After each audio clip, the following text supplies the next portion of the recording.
The first edition took years. It was never the only thing I did, but I would say maybe 6, 7 years all told. The second edition, perhaps 2 to 3 years. The third, 2 to 3 years, but it would have been longer if my son Paul hadn't been associate editor, which gave me a philosopher of another generation with different interests who covered territory I couldn't. Editorial policy was crucial. Philosophical energy was also extremely important.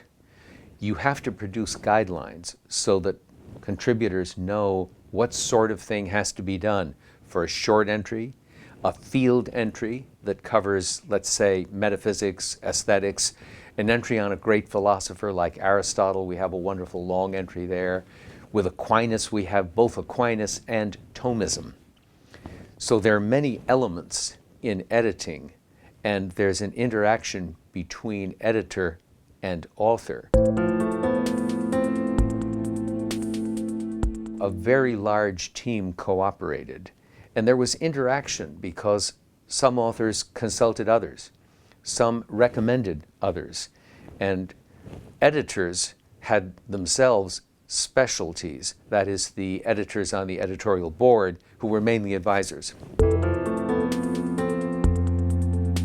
In some cases, there are things like computer art that you might think are paradoxical. Then there are familiar terms like self-deception that really do seem paradoxical. We have quite interesting short entries on those. There are also familiar terms that have unfamiliar meanings in philosophy, like analytical. We have those too.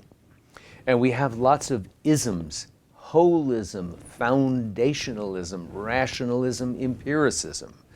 And you may always have wondered what those terms mean. Well, this is a way very briefly to get into the core meaning. Great philosophers have to be covered.